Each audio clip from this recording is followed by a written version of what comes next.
Happy Thursday. Welcome to the Good Morning Show. I am your host, Dr. Ashanta Wyatt. Shout out to my super producer. You know I'm going to hold it down for him each and every time. If you're an avid listener of WBOK, you know on Thursdays it's Congressman Troy Carter Thursdays right here at WBOK 1230 a.m. So at the top of the 7:20 hour, we're going to talk to our Congressman, the Troy Carter. At 8 o'clock, we're going to talk to Ms. Kathy Hamburg, Director of the Amistad Research Center, talking about history preservation. And at the bottom of the 8 o'clock hour, we're going to talk to our GM of WBOK, Mr. Justin Lewis, talking about the future of the station. I know you guys have a lot of questions, and this is your time to get them answered. You see some things, we're moving and shaking, and you want to know where we're going, what direction we're headed. The time to talk about that is at the bottom of the 8 o'clock hour with our GM, the one and only Justin Lewis. So that's the run of the show, y'all, and it's a good one.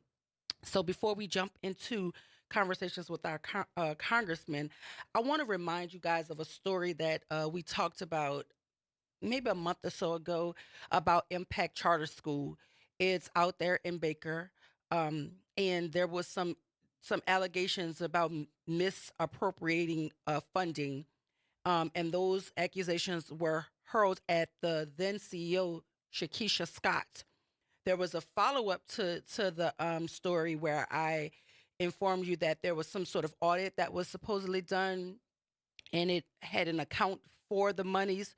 So it seems like the allegations of her misappropriating the money weren't technically in line with what the audit was saying. So that's where they were. And at the time that part of the story came out, it was then determined that the board was going to be recomprised. They were going to recomprise the board, and so they did that. And when the new board came in, their first order of business was to remove the then CEO Shakisha Scott, even though the audit was showing that she did not misappropriate funding, that there was an explanation or a document or some sort of proof for all of the dollars that were spent. Now, why that board decided to remove her, I'm not certain. But we have another update about this story, and this one has me a little disturbed because now the decisions made by adults, no matter how hasty they might seem, no matter how the good intentions behind them, we're now at a point where the Impact Charter School students may have to finish the school year elsewhere after the school was served with an eviction. It is April. Most schools in this region get out of school late May, early June. It says Impact Charter School's 444 students may need to find a new place to finish out the school year after the school's former leader filed an eviction notice for non-payment of rent. And you're talking about the former leader, that is the former CEO, Shakisha Scott. Because even though she was removed from her position as the CEO of the organization, she's also the CEO of the organization that hosts the lease for the building. The former operator of Impact Charter School, Shakisha Scott, says a new board that voted to remove her hasn't paid rent since February and must leave the premises by next Tuesday. The Baker School Board called an emergency meeting to consider whether to let Impact students finish the year at an unoccupied elementary school. Impact's new leadership was told Tuesday it had until April 15th to pay $260,000 plus late fees or leave the campus on Lavy Lane. After a blistering state audit of the charter school, the State Board of Elementary and Secondary Education removed Impact's previous board of directors and installed new leadership. And the new board subsequently removed Shakisha as its chief executive officer. Tuesday's eviction notice came from the Friends of Impact Charter Schools, where Shakisha Scott is also the CEO. If Impact's 442 students must move, they could land at the former Baker Heights Elementary School on Harding Street. The City of Baker School Board will meet tomorrow night, which is Thursday, which is tonight, to consider allowing the students to finish this year at our facility on Harding Avenue, which is currently unoccupied. The school system's posting said, "I hope we all can do what is right for students, as they are not the ones at fault in any of this." Now, see, that line of it is where I am, because this is in my opinion, a lot of hasty decisions were made. A lot of decisions were made without putting the kids at the forefront, because certainly, and I see that the Board of Elementary and Education has something to say, so I can only surmise that this type of charter aligns with the type of charter that Bessie governs. And there are about three of them. I think it's like a type 2 charter. And there's two more, maybe it's 4 and 5, but there are different types of charters that Bessie governs, right? So for the Board of Elementary and Secondary Education to remove Impact's previous board of directors, this might be a charter that is authorized by Bessie. And so I'm trying to wonder if Bessie, the Board of Elementary and Secondary Education, when they decided to wipe the board out and start anew, did they also understand that the same person that the board was going to remove is also the person that is the CEO of the organization that is in control of the facility? It's a lack of due diligence all the way around, because I understand, Shakisha, Miss Scott, that you may feel a way about how you were handled. You may feel like you were mishandled, and trust me, I know it better than most what it feels like to be mishandled by a board. I understand it better than most. But what I could also offer you is the understanding that you have to remember why you do this work and who you do this work for. And though you are absolutely on the outs with the adults in this formula, and they may have mishandled you, I will give you that. You may, absolutely, and I know how to go scorch earth because I've done it. But what I will never do, and what I have never done, is take aim at an adult at the expense of children. I won't do it. I would not do it. I would not have the kids looking for another place to finish the school year with a month of school left. I get it. They would have to pay me, of course, to finish out the year. Like, how about we find a compromise where they pay you to finish out the year so that the children have a place to finish going to school? I get it. But part of me believes that if that board had not voted to remove you, Miss Scott, then it's $260,000 that you're saying that they have not paid since they removed you. I don't know if you would have handled this way, because you would have also still been the CEO of the organization. But I get it. But what about the children? That's my question. What about the kids? They didn't remove you from your position. They didn't put it out there in the media that you were mishandling funds. They didn't fail to come back and offer an apology when the audit appeared to show that you didn't mishandle funds. I know what that feels like, to not get an apology either, after you've proven that whatever you're being accused of, you didn't do it. And I was backed by the Department of Justice when I was vindicated. I was backed by a judge and a 5-year federal prison sentence for the person who actually did it. And I still to this moment have never gotten an apology from him nor the people who castigated me publicly. I've not gotten an apology, and nor am I searching for one, because you may never get it, Miss Scott. But what you have to understand, ma'am, is that there are 442 students who are dependent on you to be the bigger person in this mess. Because it's a mess. And I absolutely understand the hurt that you're feeling, the betrayal that you're feeling. I get it. Oh, I get it. Better than most. But what I'm asking you to do, what I'm hoping you would do, is to take into consideration that the 442 children who are in that building being blindsided by an eviction that they have absolutely zero to do with, those are the children that you have to make the choice for. So when Bessie made the decision to replace the board, maybe that was the best decision. I don't know if they made the decision knowing what the board's first order of business would be. But what I will say is that board should have done its due diligence to see who was the owner of that lease or who was in control of that facility before they made that decision. Because you don't get to unemploy me and then not think that I'm going to unhouse you. So I get it. But what about the kids, Miss Scott? Good morning, Reverend Calhoun. Welcome to the Good Morning Show. I don't think the impact on kids are ever taken in the decisions that's being made. What frightens me is that this is not going to stop. This is going to get worse. When they had the community meeting last, I think it was Tuesday, that meeting actually is now says that we're going to change the SPS scores, right?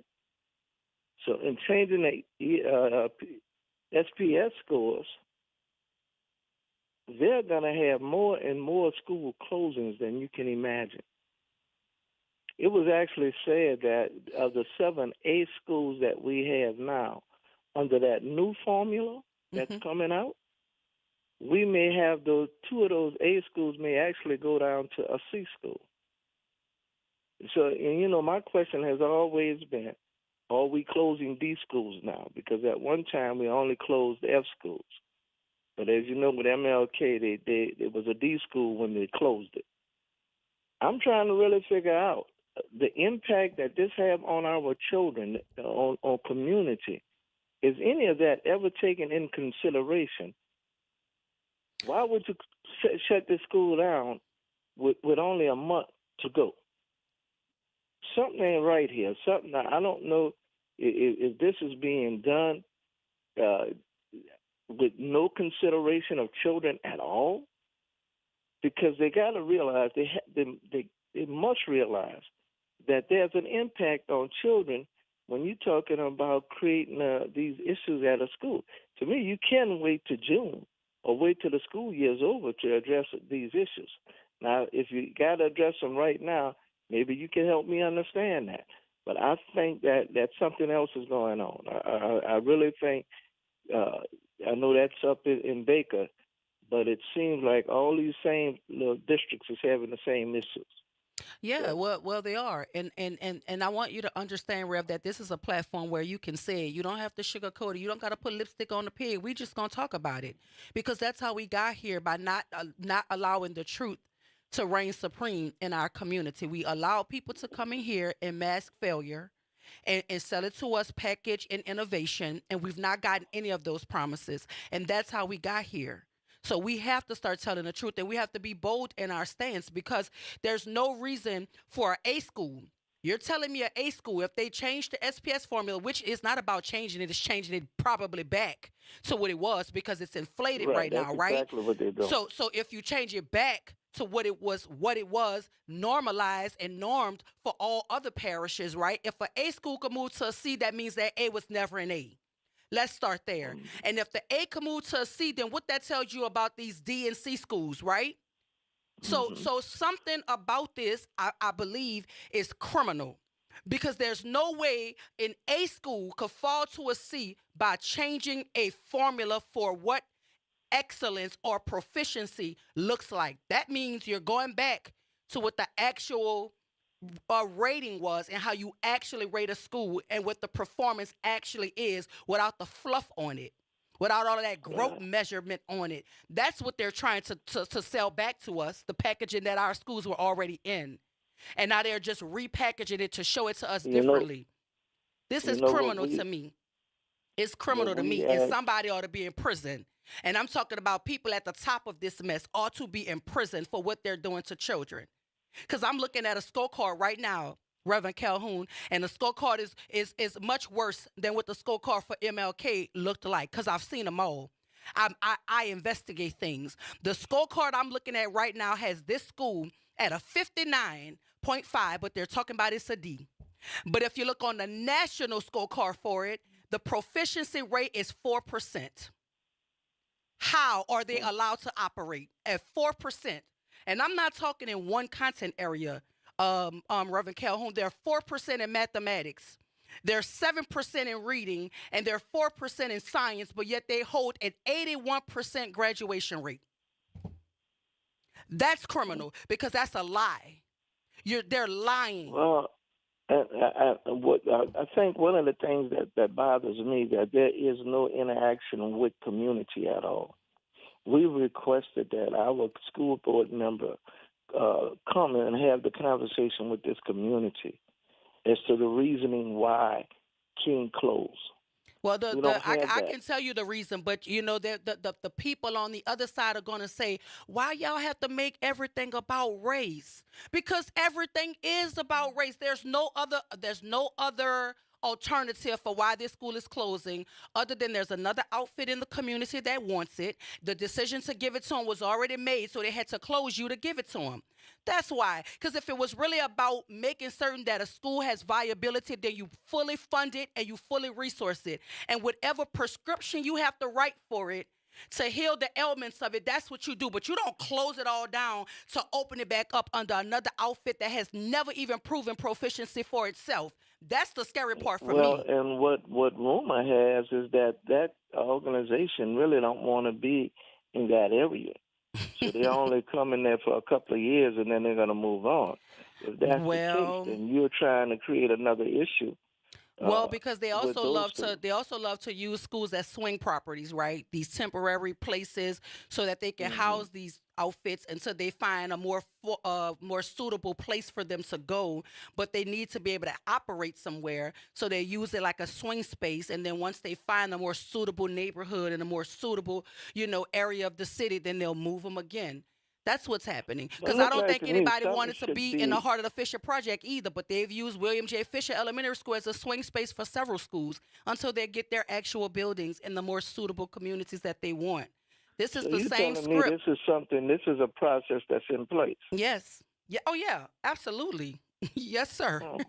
Yes. And something should be done because, again, I don't think nobody is speaking to the impact of the deauthorization of schools have on community as well as on our children. I think it's time to have a conversation with your state superintendent, Kay Brumley, since he has all of these big opinions about what the city of New Orleans should be doing in terms of its mayoral leadership in these schools, right?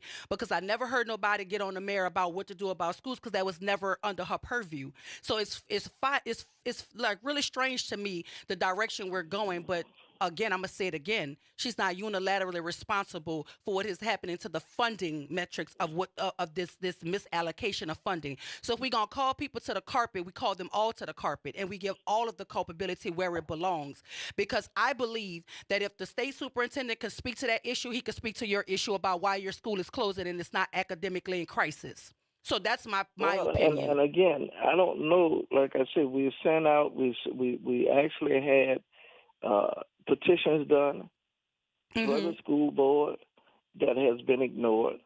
I don't know what else to. I don't know. I do know I what just else told you I'm what to do. do. Write your state superintendent and ask him what is the actual protocol for revocating or deauthorizing schools when it doesn't fit the academic threshold of failure. So why is it that your school is closing, but there are schools who are in worse shape than yours academically and they're still operating? I will put it in writing and ask him and force him to give me a response. So then you'll have that. But I got to go to break, Rev, but that's my suggestion to you. He is your state. But we're going to talk right after. Oh, absolutely. I appreciate you. Work this afternoon. Cool, got you. Listen, y'all, I just have ideas and opinions, right? But I also have a whole lot of expertise behind my big opinions. And if the state superintendent has opinions about the way schools are operated in New Orleans, he ought to care about the closure of a legacy school and a legacy community without the real understanding of why it's closing. Ask him. Make him give you an answer. But y'all stay with us. It's Congressman Troy Carter Thursdays here at WBOK 1230 AM. And on the other side of the break, we're going to jump into conversations with our congressman. Y'all stay with us right here. WBOK 1230 AM, what New Orleans is talking about all day long.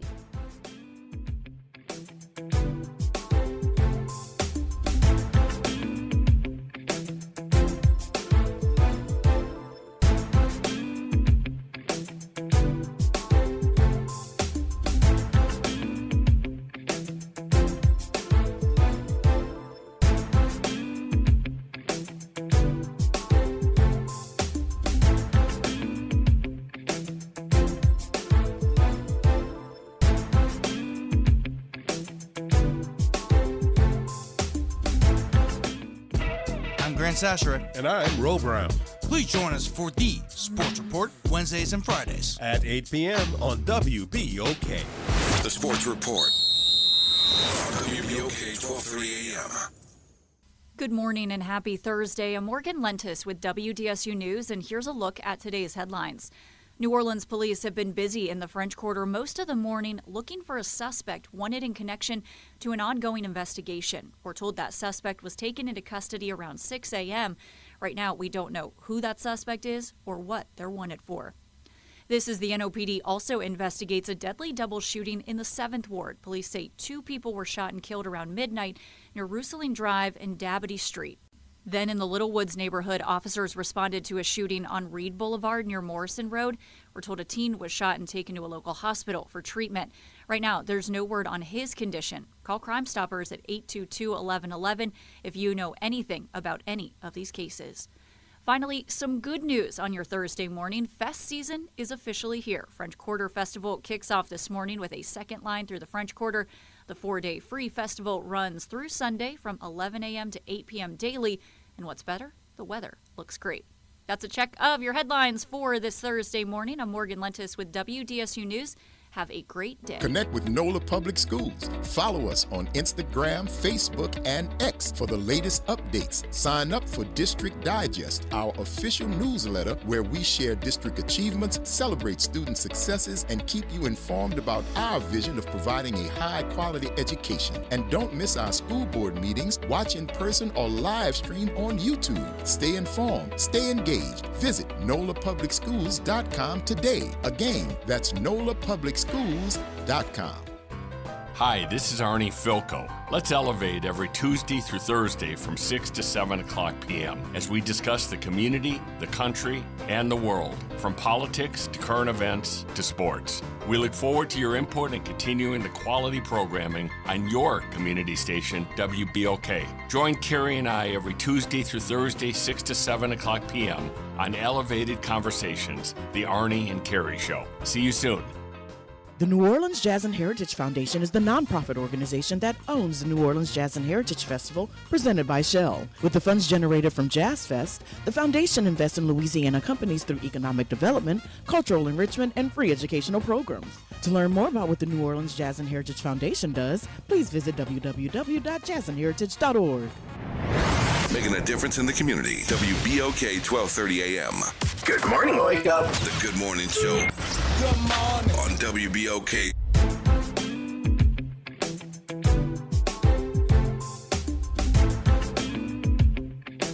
And we are back. Welcome back to the Good Morning Show. I am your host, Dr. Ashanta White. Happy Thursday, everybody. And if you are an avid listener of WBOK 1230 AM, you know each and every Thursday is Congressman Troy Carter Thursdays right here on the station, and you get to engage and interact and jump into conversation and thought with your congressman. And we appreciate his insight, we appreciate his expertise, and we appreciate his availability. Good morning, Congressman. Welcome to the show. How you doing?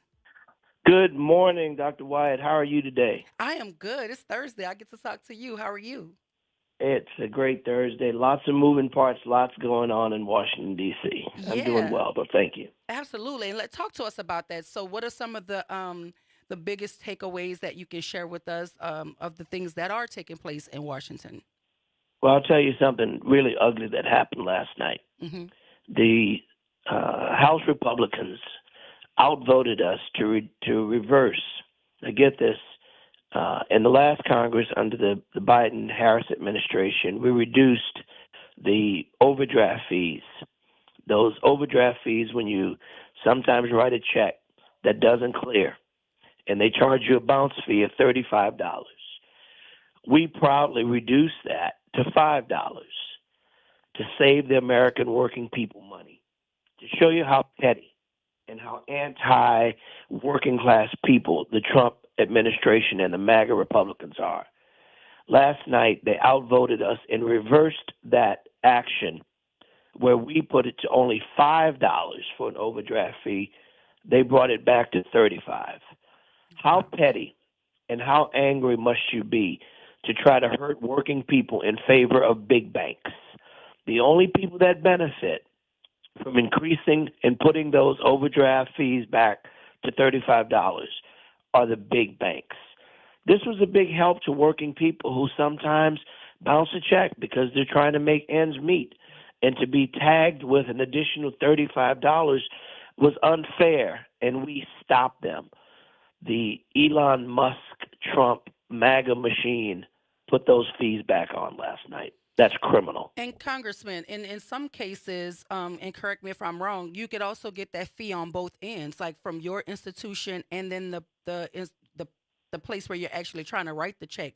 So you're telling me that you could possibly have like the double fee back the way that it was prior to you guys changing that? That is correct. It is predatory. It is absolutely predatory. And once again, demonstrating that they're putting profit over people, corporate people over community. They simply don't care, and they're not even hiding their hands. Their intention is to continue to hurt poor people and working class people in America. This was yet another example of the kind of petty, mean-spirited things MAGA Republicans are doing to the American people. And the American people have to stay vigilant. We have to recognize there is an all-out attack on middle-class people. There's an all-out attack on working-class people. And every action that's taken is demonstrating that more and more. And I know you're here to talk about a number of things, but I want to ask you this because I'm not certain how this shakes out. But I remember in July of 2024 when the Supreme Court ruled that the presidents have absolute immunity from criminal prosecution for those official acts which fall within his exclusive sphere of constitutional authority. How is this going to be upheld, Congressman, if we're not even certain what is aligning with the Constitution? Because now he's going after judges, talking about rogue judges who have the courage to stand up against him when he's doing unconstitutional things, because that's what they're there for. So how do we balance this absolute immunity up against his attack on judges who are supposed to hold him accountable to what the Constitution says? Therein lies the danger of where we are. Therein lies the danger of this constitutional crisis that we find ourselves in. It's a constitutional crisis because the President of the United States is defying the courts. He is testing and pushing it to the limit. And we are pushing the Supreme Court to do their jobs. The Supreme Court has a responsibility to interpret the law, plain and simple. Not through any other spectrum, not color, not party, not race, not president nor Congress, but by the strict intent of the law. And so far, it's been a daunting task. This president has defied rulings of lower courts, and we're hopeful that the Supreme Court will step in and enforce the sections of the Constitution which rein in the power of the president. We have a system of checks and balances for a reason. It is to make sure that we're protecting the citizens against tyranny, against a rogue president. And it is for such a time as this. We now find ourselves in a classic textbook case of checks and balances being tested. So we continue to fight.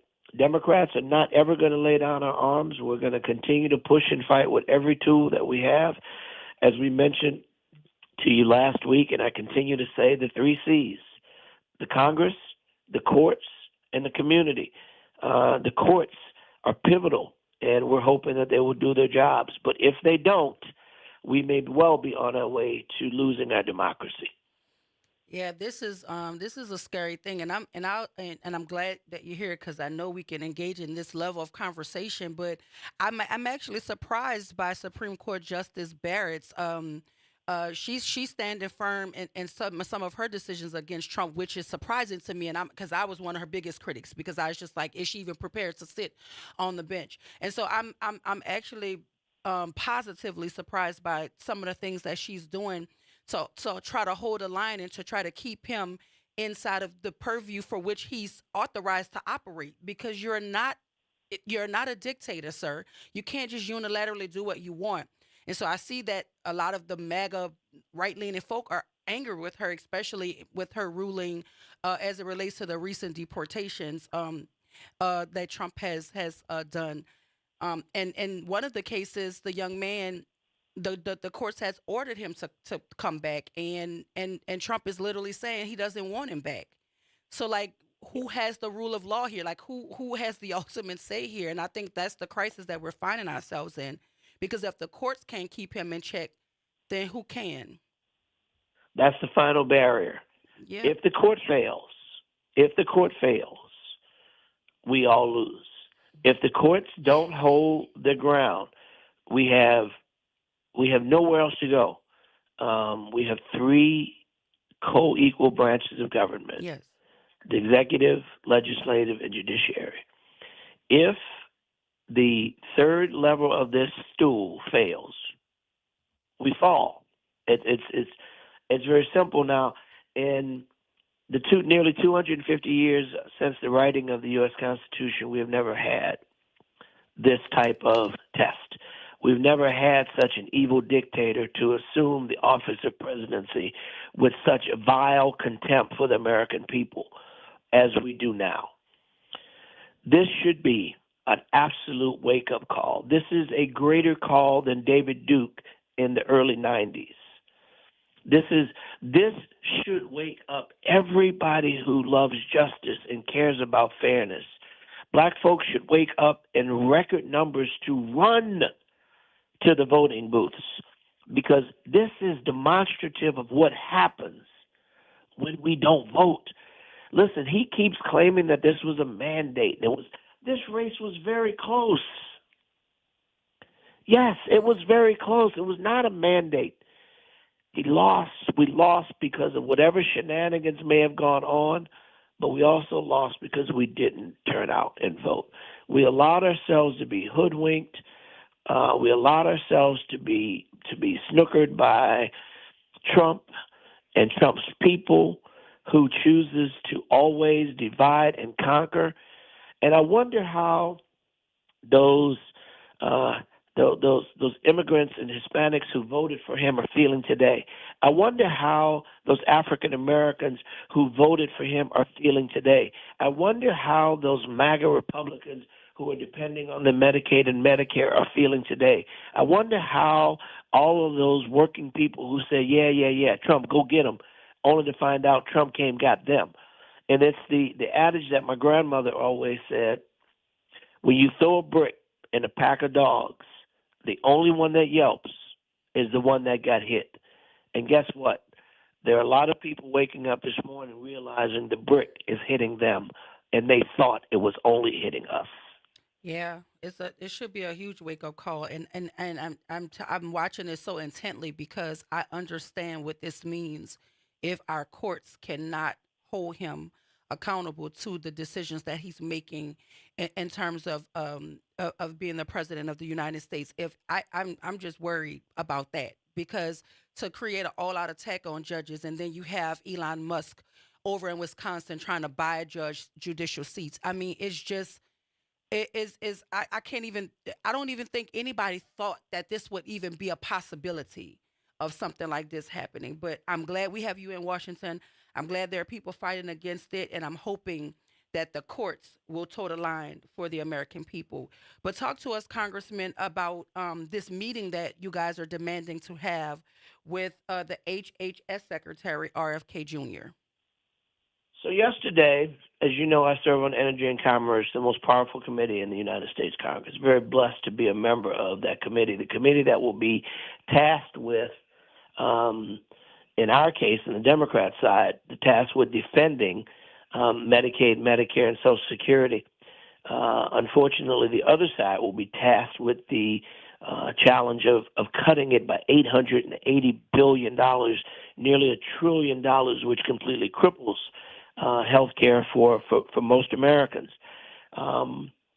We, yesterday, a host of our committee members from the health subcommittee that I serve on, we walked over to HHS to have a meeting with Secretary Robert F. Kennedy Jr. And we were greeted at the door by security, and they said, "Can we help you?" And I said, "Yeah, you get out of the way. We're here to see the secretary," defying that they were not going to block us, as they've done some members in the past, from getting into a building that the taxpayers paid for, a building that we, as members of Energy and Commerce, have complete oversight over. Well, this time they were smart enough to get out of our way. We walked in and demanded a meeting with the secretary, to which he never responded. A person that is appointed by the president and serves, not to be served, serves the American people in theory. But we know he's not serving the American people. He's serving Trump. But he denied. He never came down, never came out, never met with us. We stood there. We sat. We waited until we had to leave to get back to do the people's business at the Capitol. But we stood there. And then we held a press conference after and called him out for the shameful things that he was doing. The shameful things like children who are dying of measles in Texas, a dreaded disease that we had completely had banished, had abolished in our country because of vaccinations and because of his lack of support for vaccinations and preventive measures. We see this once again, once killed disease, unfortunately, taking the lives of children. We also see his shameless or shameful, and for him, shameless attacks on cuts for people. Something as the National Institute of Health, cutting those funds where scientists are tasked with the duty of finding cures for dreaded diseases like sickle cell, cancer, AIDS, and other dreaded diseases. They are being cut. Why would you cut the funds of the people who are finding cures for cancer? What are you trying to do? Kill us? You beg the question, why are you doing these things? They are cutting LAHEAP.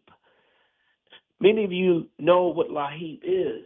LAHEAP is the program that allows us to help people who can't pay their utility bills. LAHEAP, the Low-Income Health Energy Assistance Program, that oftentimes during the sweltering heat when bills are very high and people can't pay their utility bills, LAHEAP is a program that assists people with paying their utility bills so they don't have to go without air conditioning in the sweltering heat of New Orleans summer, or in the coldest days of the year when utility bills once again rise because of usage. LAHEAP has been a benefit to people that will assist them in being able to keep their furnaces going, to keep the heat going so grandma, grandpa, babies, sick people, regular individuals are able to stay warm in the coldest times of the year. These are heartless people. And our intent was to say, Mr. Secretary, where is your heart? These are people. These are not widgets. This is not something. This is not some game. And Mr. Musk cannot be allowed to go through our agencies that protect our communities with a chainsaw. Mr. Musk, Mr. Trump, we won't let you. We will continue to show up. We will continue to fight with the limited tools that we have. And I say limited because we are outvoted. Because the president has enormous powers, and those powers are being backed up by the majority of the United States Congress, and in its most frightening sense, appears to be on the ropes as it relates to our final defense, which is the courts. We are prayerful, and we are going to continue to be dutiful to keep the pressure on every part, all three C's, the Congress, the courts, and the community, to do our parts and to never, ever, ever quit or give in to this tyranny, hateful regime that wants to be tyrant, that wants to be a dictator, that wants an oligarch who clearly hates democracy. So we went there to challenge him and to tell him, come out to the light. Be a man about it. If you want to have these horrible policies, come and defend your position before the lights. Come before our committee. Come before our committee and be a man. Don't hide behind the curtain. Don't hide behind the curtain having these horrible policies and not be man enough to come out and entertain the challenge that we have. The American people deserve to hear. What is your thinking about killing Americans? What is your thinking about taking resources away from working people who deserve it? What is your thinking about denying clean water and clean air to people that deserve it? What is your thinking about taking away vaccinations that provide help for people? What is your thinking about taking away the resources for people who are in nursing homes who can no longer afford to be there because you're taking away their Medicaid? What is your thinking behind people who are living with disabilities who no longer can get Medicaid, so they're forced to have to go to work and leave their loved one who needs 24-hour care alone? What are you thinking? The people deserve to know. Absolutely, we deserve to know. And Congressman, we do, as you know, every time you're here, people are calling, but we're going to take a quick break. So hear from our sponsors. When we come back, you'll take a call from an avid listener of the station. So can you promise to stay with us? Yes, ma'am. So stay with us right here, WBOK 1230 AM. We'll have more with Congressman Troy Carter on the side of the break. Stay with us right here.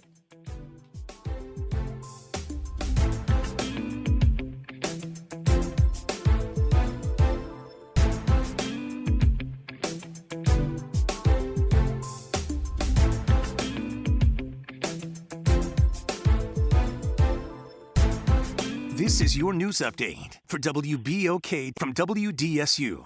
For all your news and weather, watch WDSU News, New Orleans' leader in live, local, late-breaking news. Today at noon and 4 p.m. Decent start and the sunshine sticks around. Highs today in the upper 70s to low 80s with clear skies. Light winds with low humidity are also expected. Tonight's lows in the 50s and the 60s, mostly clear. Slightly cooler Friday with highs in the mid-70s with sunshine. 70s and 80s with clear skies this weekend. From the WDSU First Warning Weather Center, I'm Raven Richard. Jazz Fest 2025 is almost here. Don't miss Lil Wayne and The Roots, Lenny Kravitz, Burna Boy, Thames, Patti LaBelle, Trombone Shorty, Gladys Knight, Babyface, Tank and the Bangers, Branford Marsalis, Kamasi Washington, The Wailers, featuring Julian Marley, Lettucey Sings Nina, and hundreds more at the New Orleans Jazz and Heritage Festival, presented by Shell, April 24th through May 4th. Tickets and info at nojazzfest.com. Miller Lite, official sponsor of Jazz Fest. WBOK and LCMC Health are proud to present Keeping You Well Cafe. 60 minutes with LCMC Health, where the doctors speak directly to the people of New Orleans. LCMC Health is committed to improving the quality of care here in New Orleans, the Gulf South, and beyond. The Keeping You Well Cafe is another way for LCMC Health to engage with the community. At the Keeping You Well Cafe, LCMC Health joins WBOK and local businesses to answer your questions about wellness and health. Welcome to Liberty Bank and Trust, where your financial journey transforms communities. Since 1972, our customized banking solutions power your dreams and fuel your community growth. Every dollar you invest with us circles back to empower more people, ensuring opportunities for generations. Join us at Liberty Bank. Together, we empower possibility. Visit libertybank.net to start banking with purpose. Liberty Bank, there's freedom here. Good morning, Wake Up. The Good Morning Show. Good morning. On WBOK.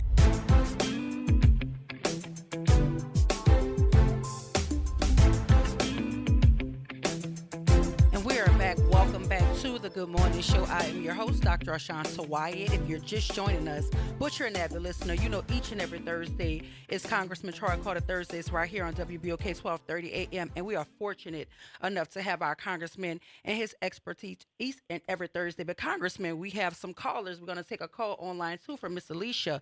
Good morning. Welcome to the Good Morning Show. You're on with Congressman Troy Carter. Good morning, good morning, good morning, good morning, Congressman. I'm going to try to be quick because there's so much stuff about this madman in office. Number one, I think you all should have investigated the satellites and the correlation with the satellites and the results of the election. Democrats are just too soft. And I think Kamala Harris conceded too soon, because I do believe that there's some machinations going on there. I don't believe he won at all, to be honest with you, and I don't believe he won with the numbers that he received.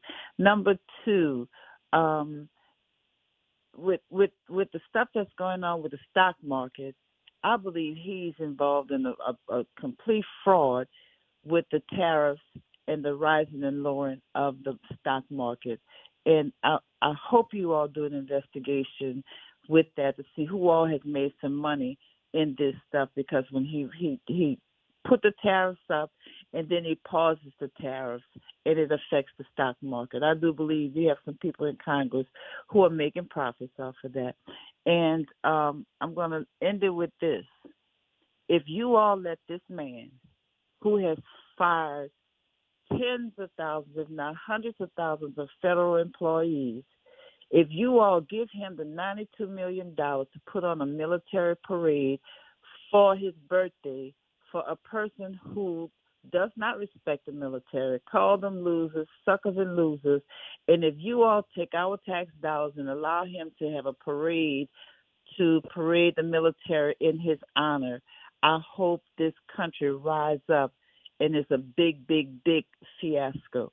I'll hang up and listen. Thank you, sir, for what you do. Congressman. Sister Alicia, I agree with almost everything you said. The one thing that I have to challenge you on is, as I just carefully painted for Dr. Wyatt, it won't be us that will give him $92 million. It won't be us that gives him a red cent. Look at the record. We're fighting and voting against every one of those things. But in our system of government, the one with the most votes win. And the reason Trump is able to do the things he's doing is not because Democrats are fighting, because we are. Trust me. We're investigating where we can, but you know where our investigations go? They veto them. They shut them down. Our investigations fall flat because he controls the FBI. He controls the CIA. He controls the United States Army. He controls the military. He controls everything. And our last hope is that he doesn't control the Supreme Court. And then our next best battle is in midterms, when we vote to take the House back, because then if we take the House back, we can block these votes. Then we will have the numbers to block giving him $92 million. I have been screaming at the top of my lungs and will continue to fight. It's ridiculous. I did an editorial that was in The Hill, national publication, that was yesterday. I'll send it to you later to read. And I challenged him on this ridiculous, illegal spending while you're cutting veterans, while you're taking resources away from men and women who have fought and continue to fight for our freedoms. You want to do a parade on your birthday where all the military comes by like they do for Vladimir Putin and have them salute you like a dictator on the taxpayer's dime? $92 million that is spitting in the face of Americans. That's spitting in the face of the very veterans that you're denying access to PACT Act funds that Democrats passed to provide resources for people that have been exposed to toxic burn pits. That's spitting in the face of people who are, as we speak, defending our flanks. That's spitting in the face of every U.S. soldier, past, present, and future. So, yeah, we're fighting against that. We're going to continue to fight, and we're not going to give him $92 million, certainly not with our vote. But we're outvoted, and that's why people have to continue to come to the polls.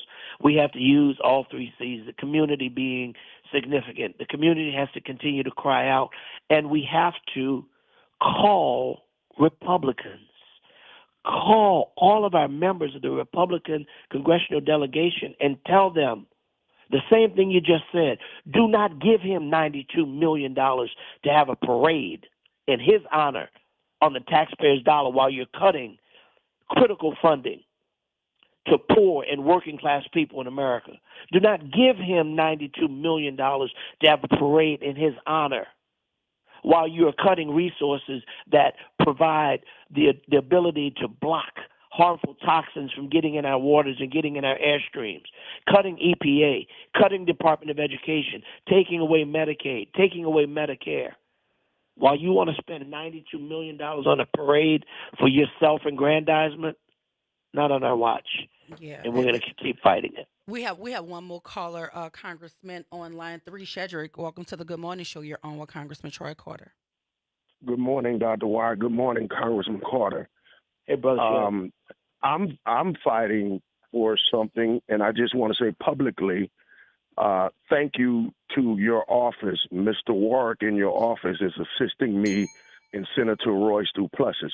Now, from there, Congressman, I humbly ask, and I know you're already on it, but I humbly ask that the Democratic Party of Louisiana, of all the different parishes, especially here in New Orleans, that they get out to vote, and that you all would consider someone, Dr. Wyatt, like a Dr. Wyatt, who has the respect as yourself, in the community, who can motivate young people.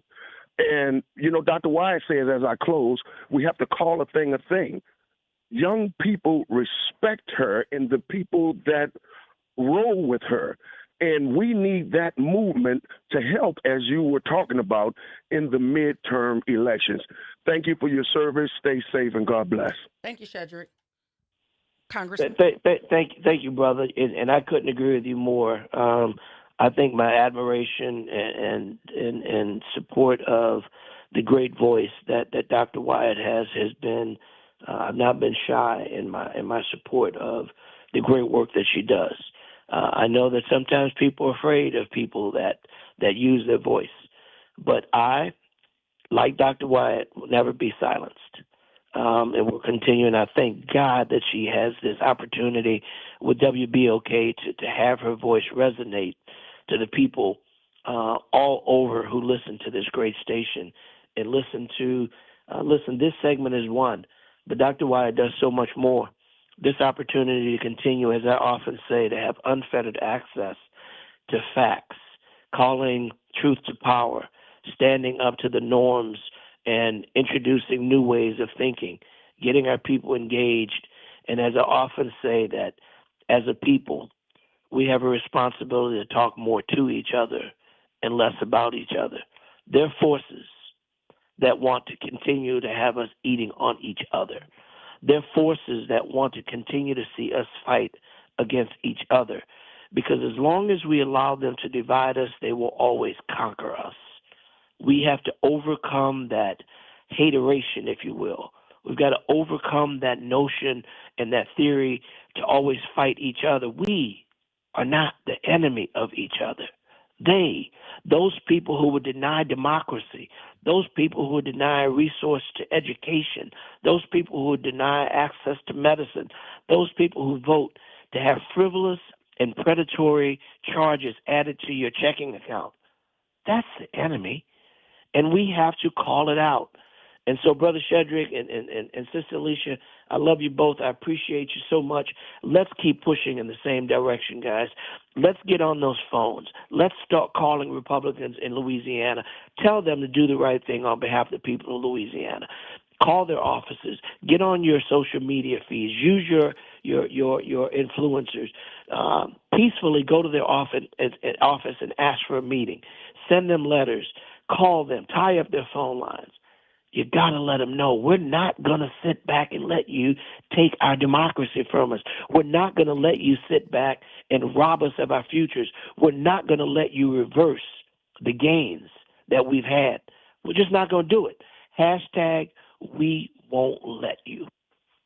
Listen, Congressman, and we appreciate you, and I'm hoping that this meeting you're demanding with RFK Jr. happens before your next time here with us, so you can give us the update on that. And we would like to throw our support behind you and any other person who is fighting to hold the line for the American people. So just give us our marching orders and trust us to get the work done. Let us know what we need to be doing, and we're going to push here at WBOK to see that it gets done. But thank you for who you are in Washington and who you are on behalf of the people of this great state of Louisiana. So thank you for your service, Congressman. God bless you, Dr. Wyatt. Continue doing great work. God bless you, God bless all the listeners, and God bless WBOK. Thank you so much. Have a blessed one, Congressman. Listen, I couldn't agree more with the sentiments of Shedrick. We have to galvanize the young folk to make certain that they first value their constitutionally protected duty of voting. Like I saw a clip the other day where one of these wayward people were talking about that voting is a privilege. That is what she said. It's a privilege. And I do believe that she thinks what she's saying is a matter of fact. But voting is a right. It's a right. Yes, you could be stripped of that right, by different means, but voting is a right that a whole bunch of people died protecting and died to attain. So we're not going to allow these folk to strip us of the things so many people fought for us to have. And it is our duty to fight to keep it and to progress it for the next generation of people that come behind us. And so we're grateful to anybody who's on the front lines fighting to protect our Constitution, to uphold the values of this country, whether we like the values or not, because the values are what they are, and it's going to be what we make it. But I know who built this country brick by brick, and I'm not going to allow somebody to pull it apart brick by brick without a fight. And that means locally, that means on a state level, that means on a national level, but we all have a part to do. We all have a role to play. So it's time for all of us to suit up and get to work, because it will not happen being a spectator. Freedom is not a spectator sport. Liberation is not a spectator sport. So find your lane, find your tribe, and it's time to, because it's a war happening. It's a war happening. You don't got to hear bombs going off to feel like and know that you're at war. This is a war happening. Are you ready for it? We got to go to break to hear from our sponsors, but on the other side of the break, we're going to talk to the one and only Kathy Hambrick, director of the Amistad Research Center, talking about history preservation right here at WBOK 1230 AM, what New Orleans is talking about all day long.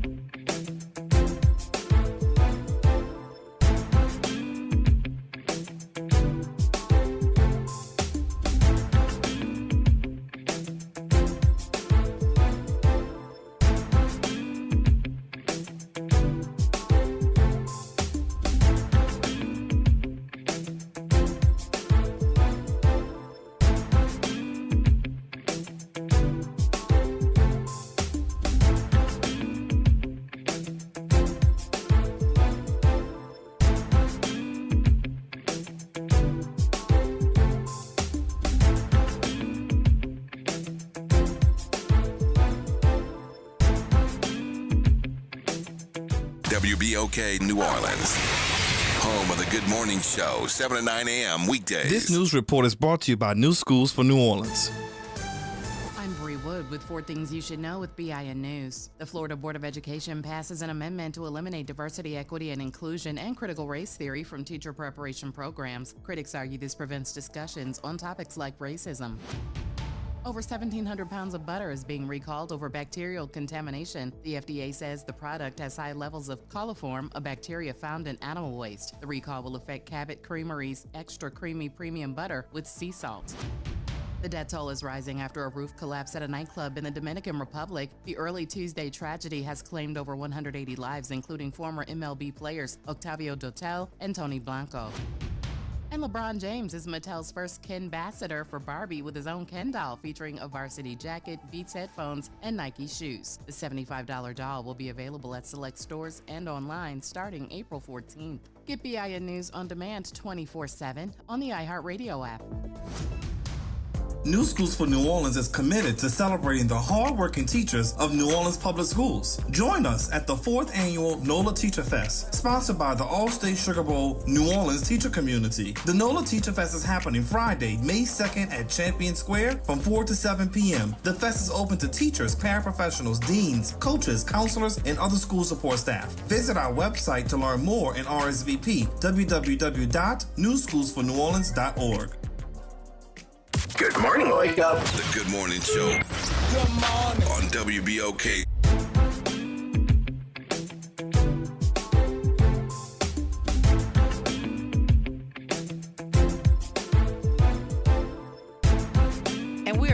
welcome back to the Good Morning Show. I am your host, Dr. Ashanta White. Shout out to my super producer, Nyron Sanders. And if you just joining the show, you missed the in-depth conversation with our Congressman Troy Carter. But don't worry, he'll be back next Thursday with all of the expertise and information about the state of this country. So be sure to tune in next Thursday. But right now, we're in studio with Miss Kathy Hambrick, director of the Amistad Research Center. She's here to talk about history preservation. And if you're not aware, the Amistad Research Center is the nation's oldest, largest, and most comprehensive independent archives specializing in the history of African Americans and other ethnic minorities.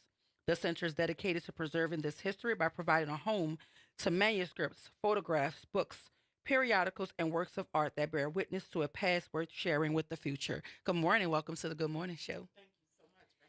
I always enjoy having you. I think you have one of those voices that, when you start talking, people just pay attention. And so I love talking to you.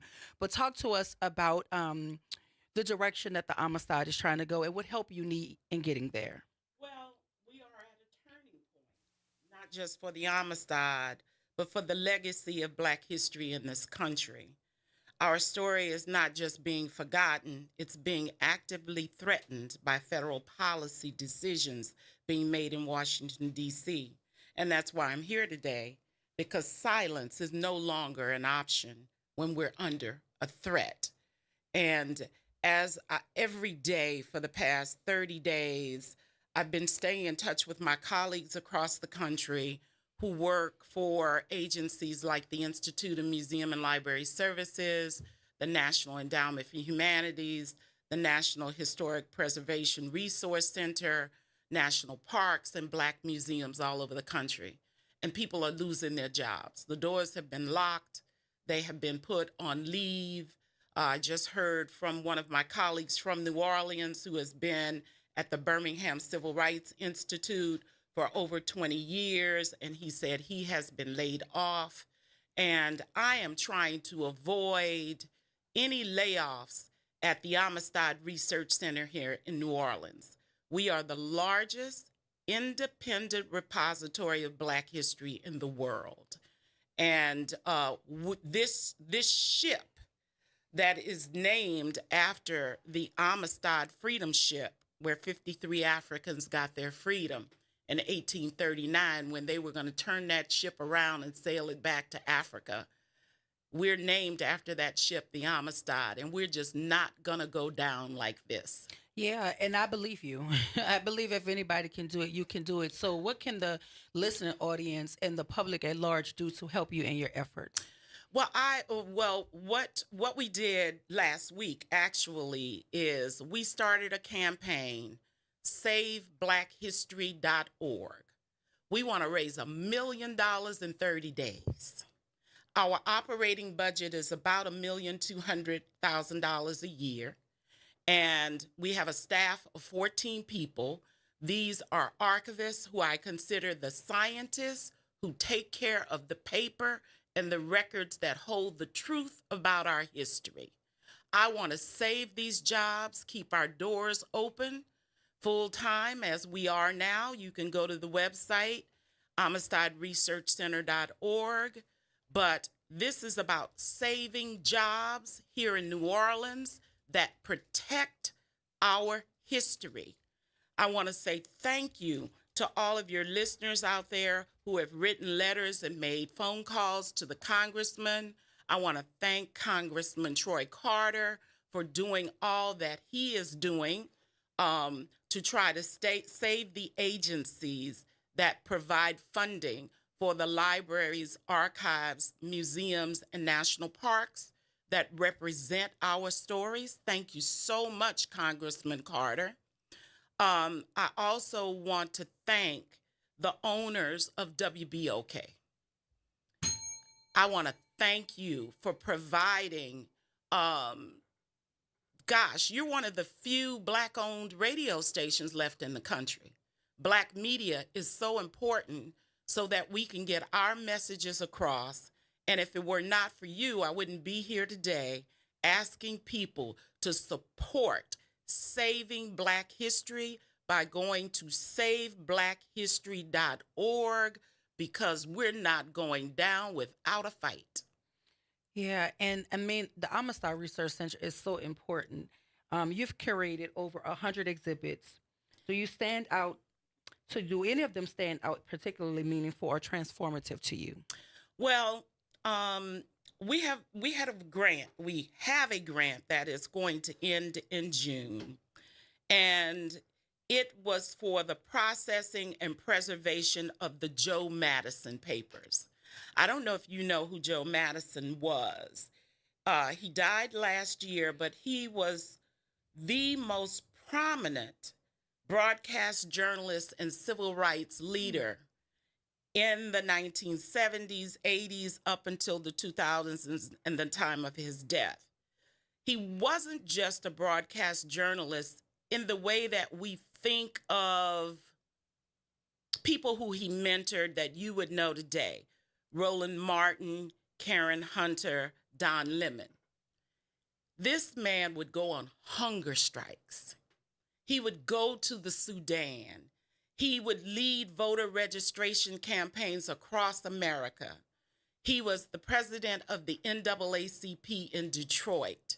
There's not too many of us today that have the type of courage that Joe Madison had, and he left to us at the Amistad 41 boxes of his life's work, the history of him as a Black broadcast journalist from the Detroit area who was known, throughout media circuits like Sirius XM until the time of his death last year.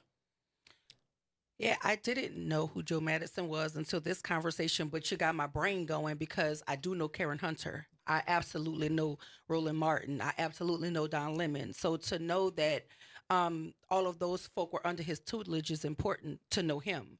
And so that's a good linear move. I got to know who he is. And so I'll definitely look into that. Yes, and I encourage you and I encourage your listeners to go to YouTube and listen to Roland Martin's tribute to Joe Madison. I have never seen Roland Martin speechless and teary-eyed. Yeah, because he has a lot to say. And the courage that it takes for Roland Martin to do and to speak out for the injustices that we see every day. But that speaks to who he learned under. Karen Hunter's the same way. Her podcast is amazing. She has some of the brightest Black intellects on that show. I'm always watching her stuff. I'm always inboxing her when I hear something I like. Not that she'll ever respond, but I still do it.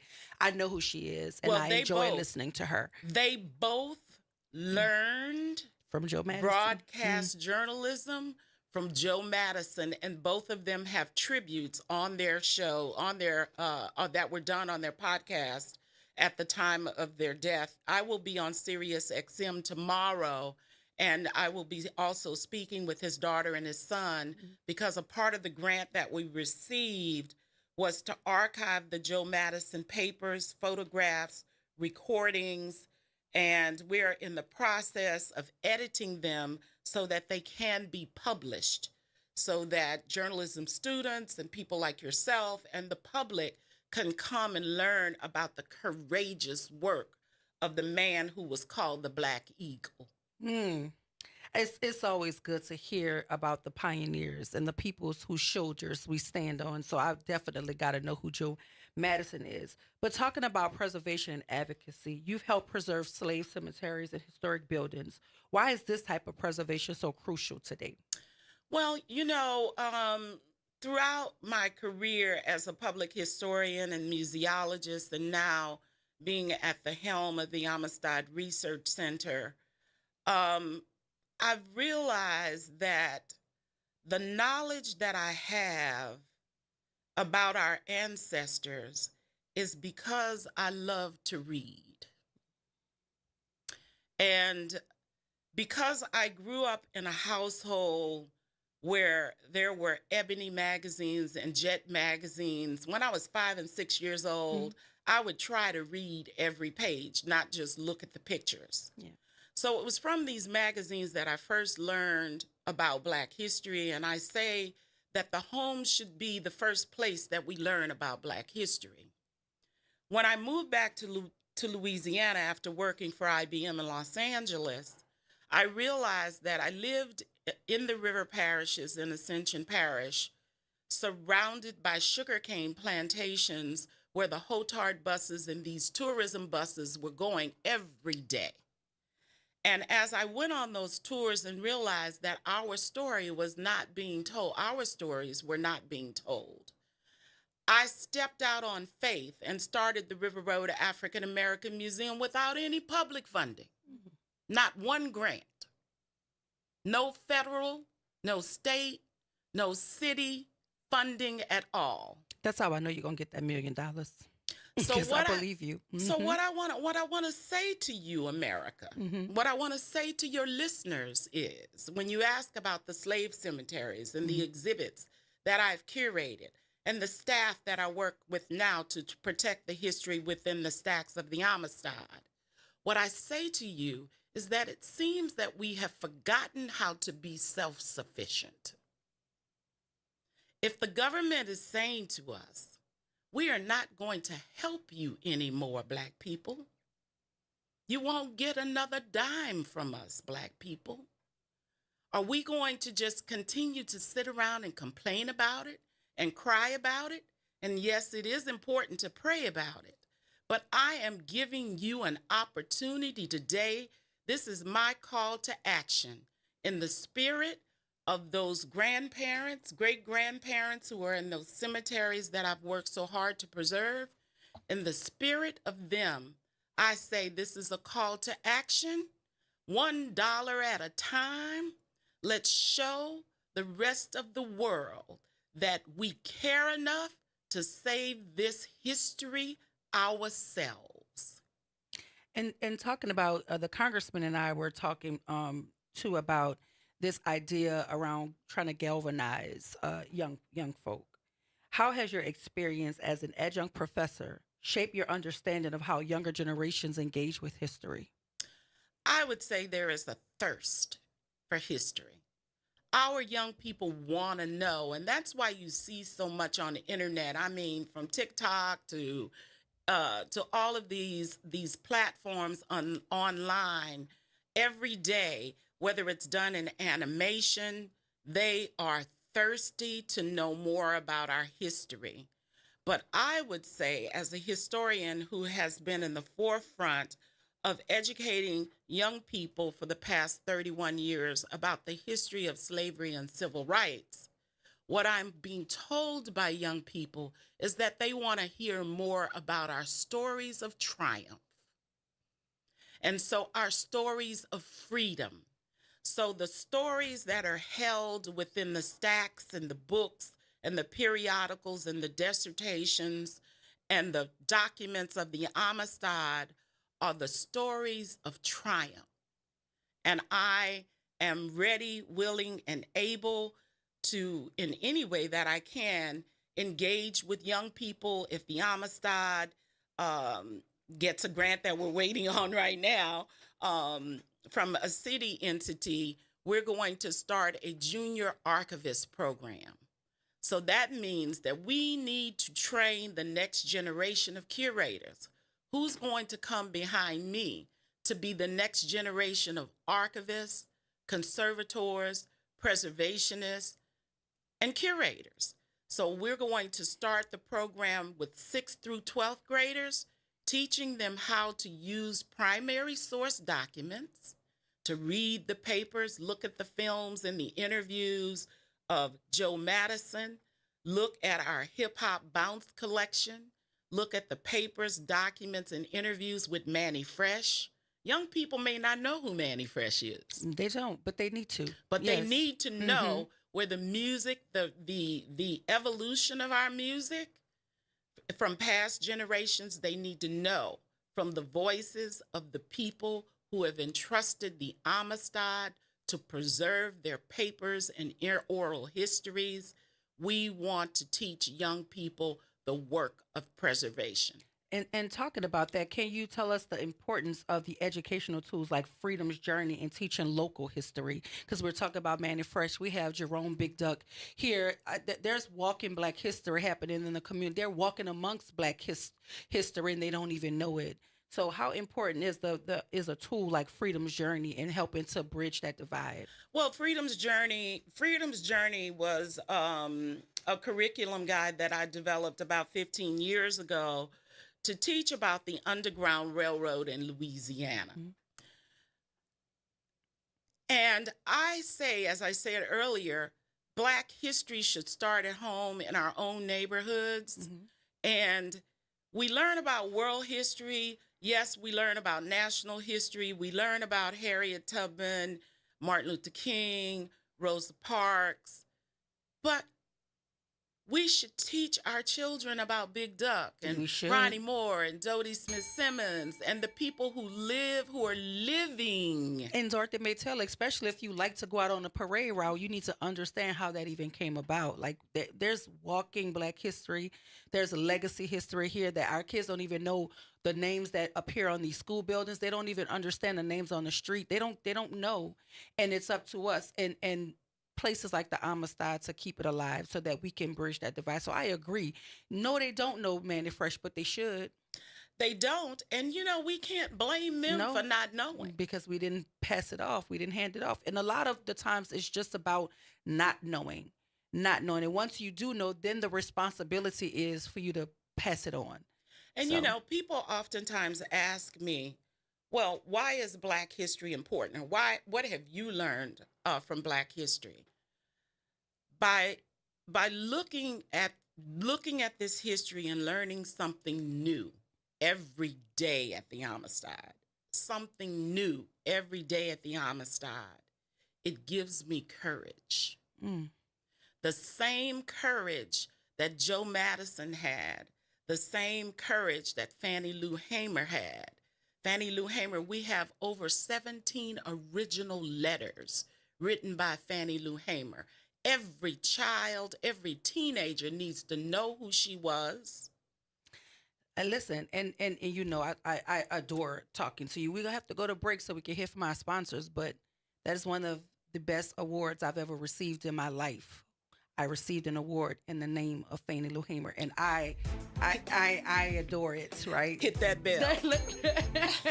So we're going to go to break, but when we come back, we'll have more with the Kathy Hambrick, the director of the Amistad Research Center. Stay with us, WBOK 1230 AM, what New Orleans is talking about all day long.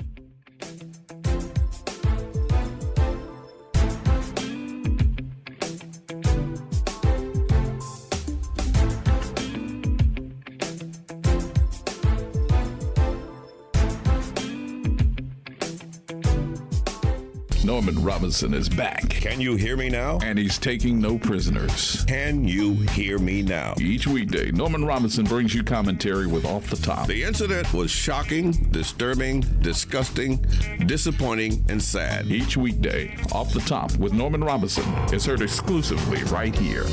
It's Off the Top with Norman Robinson on WBOK 1230 AM. Good morning and happy Thursday. I'm Morgan Lentis with WDSU News, and here's a look at today's headlines. New Orleans police have been busy in the French Quarter most of the morning looking for a suspect wanted in connection to an ongoing investigation. We're told that suspect was taken into custody around 6 a.m. Right now, we don't know who that suspect is or what they're wanted for. This is the NOPD also investigates a deadly double shooting in the 7th Ward. Police say 2 people were shot and killed around midnight near Rousseline Drive and Dabity Street. Then in the Little Woods neighborhood, officers responded to a shooting on Reed Boulevard near Morrison Road. We're told a teen was shot and taken to a local hospital for treatment. Right now, there's no word on his condition. Call Crime Stoppers at 822-1111 if you know anything about any of these cases. Finally, some good news on your Thursday morning. Fest season is officially here. French Quarter Festival kicks off this morning with a second line through the French Quarter. The 4-day free festival runs through Sunday from 11 a.m. to 8 p.m. daily. And what's better? The weather looks great. That's a check of your headlines for this Thursday morning. I'm Morgan Lentis with WDSU News. Have a great day. NOLA Public Schools is excited for the rest of this 24-25 school year journey with our families, watching our students dive into learning, growth, and success. As the school year continues, our dedicated educators are focused on keeping every student engaged and motivated. Let's keep embracing new challenges, celebrating achievements, and supporting each other to make the rest of this year even more impactful. Stay connected with your school and NOLA PS through our social media channels for updates and resources. We're here to help our scholars attend today, achieve tomorrow. New Orleans, if you know a young adult or you are a young adult, listen up. This is your chance to level up your future. Job One's Young Adult Career Expo is going down April 16th, 10 a.m. to 3 p.m. at 1307 Aretha Castle Haley Boulevard. Put on your best outfit, grab your resume, and meet employers from across the city. Some of them might even hire you on the spot. This is your moment. Get ready with Job One. Tell a teen, tell a cousin, tell everybody 16 and up. Register now at job1nola.org. Paid for by the Workforce Innovation and Opportunity Act. Sunday mornings are reserved for a good word on WBOK. This Sunday, be sure to catch Dr. Kevin Stevens Sr., the pastor of Christian Unity Church, for service and a powerful, full, inspiring word. Listen live every Sunday morning right here on WBOK. Making a difference in the community. WBOK 1230 AM. Good morning, Wake Up. The Good Morning Show. Good morning. On WBOK.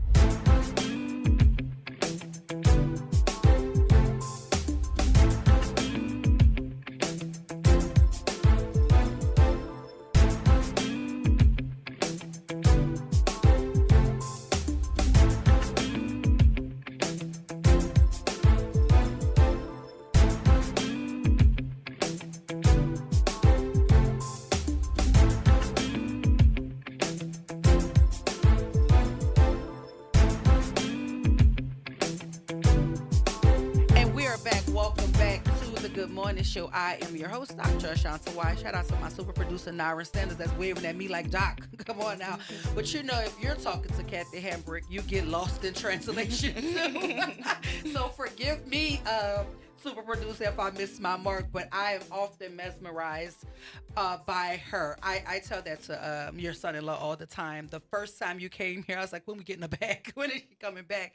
But thank you for coming back, and I'm hoping and praying that your presence here on the show and the listening audience and those folk who are maybe streaming us, watching us online, they want to give and donate to your efforts. So where can folk do that? Like, what's the website where we can go to donate to help you in your $1 million effort in 30 days? Plain and simple. SaveBlackHistory.org. No amount is too small. And people have been giving more than $1. The dollar is symbolic, but we need your help. If you are sick and tired of being sick and tired, the way Fannie Lou Hamer said, and you know, we bombard ourselves with all of these texts and emails with bad news every day coming from Washington, D.C., here's an opportunity for you to do something positive and help us save Black history. What we protect today determines what our children will be allowed to remember. My God. Papa Baptiste, good morning. Welcome to the Good Morning Show. You're on with Kathy Hambrick, director of the Amistad Research Center. Good morning, ladies. ¿Cómo se va? Ça va bien. Merci. Thank you. Here's a little history for the wonderful lady from the Amistad Association. I'm just sort of getting in on it. But a lot of history is being passed over here in New Orleans because if you don't have anybody, right, I'm being blunt, if you don't have anybody white telling your history in front of you or pushing you, it's hard to get real history out. So I'd like to want to ask the young lady, who was the first, if you have any information on this, who was the first band to win the Apollo Theater from New Orleans in the 60s? The first band, let me look this up. First band to win the Apollo Theater? Yes, been the Apollo talent show and in the 60s that inspired and still inspiring people till this day. Baptiste family. Let's see. Well, it says I don't. Okay, New Orleans musicians in the Apollo. It says Louis Armstrong performed at the Apollo Theater. I mean, you gonna tell us? Help us out. All right. As I said, a short time. All right. The first amateur talent show, big winner at the Apollo Theater. The band was called David Baptiste and the Gladiators. They won first. I said, well, I feel like it's gonna have something to do with the Baptiste family, and I was correct. Yes. They won. They won first place in 1965. They knocked out B.B. King's cousin, who had been winning for the last 3 weeks and was going on for the fourth week to win the recording contract. They knocked B.B. King's cousin out, won first place, but that's only a part of the whole journey of the story of David Baptiste and the Gladiators. That's about as much as I could give you on that. And also, the lead singer was a gentleman by the name of William McGee. His voice was something similar to Sam Cooke, so he was an absolute slayer. The moment he opened his mouth and started singing, women went to just yelling and screaming and loud, especially with a super band behind him like David Baptiste and Paul Baptiste. That's the only two members of the band, brothers that was there. Then Stanley Ratcliffe and William McGee. The band was comprised of 4 people. But it's inspiring to people today because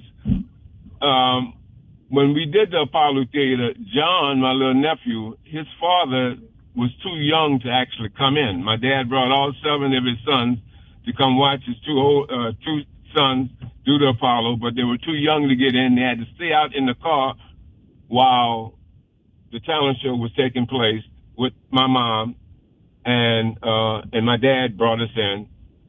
And as I said, we brought the Apollo Theater to its knees.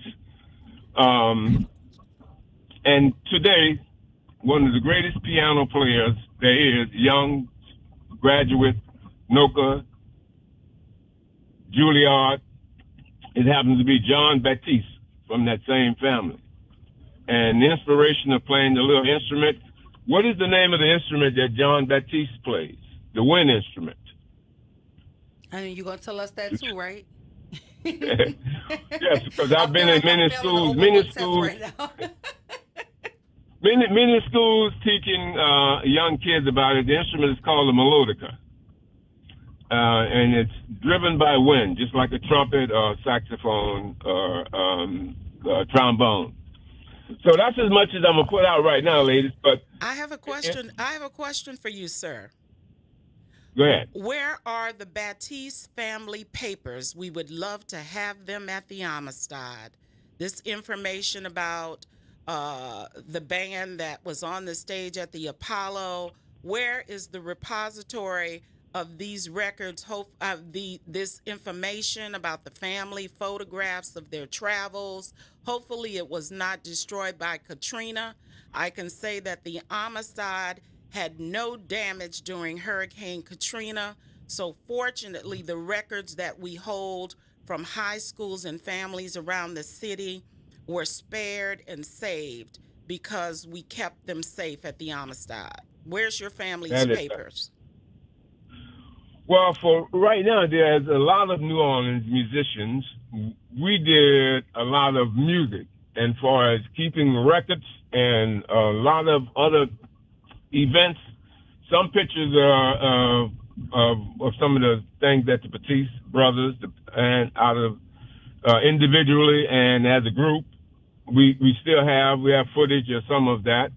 But the talent show from 1965, to give an accurate account of what happened, would be to speak to somebody that was standing on the stage right after Gladys Knight and the Pips, the original Gladys Knight and the Pips, the original Temptation. I became David Ruffin's band director when he left the Temps. Also, Jerry Butler, Maxine Brown, everybody was on that show because before the talent show, they have a big concert. And the Temptations and Gladys and the Pips was the hit. And Jerry Butler, of course, had major hits back then, and Maxine Brown. So it's nothing like the story of being in the dressing room with them stars telling you good luck and everything else. And Eddie Kidman saying, some of these people don't know about these New Orleans musicians, but Baptiste, we know about it. But he was talking about people like Alvin Baptiste, Harold Baptiste, the legendary Milton Baptiste from Olympia, who helped start some of the changing of rhythm and blues mixed with the Dixieland that had that soul music feel to it. So that's some stories that to be sit down and talk to somebody that had been doing it for 63 years, and it was the band director for some of the greatest voices, from Jackie Wilson to Percy Sledge, to Betty Swan, Ann Peebles, just go down the line. Somebody's still living that actually did that. And last plug, by the way, my young son, Damon Baptiste, is at the Little Liza Jane Hotel Thursday. My son, Jamal, is playing with Flag Boy Gears at the French Quarter Fest on Friday.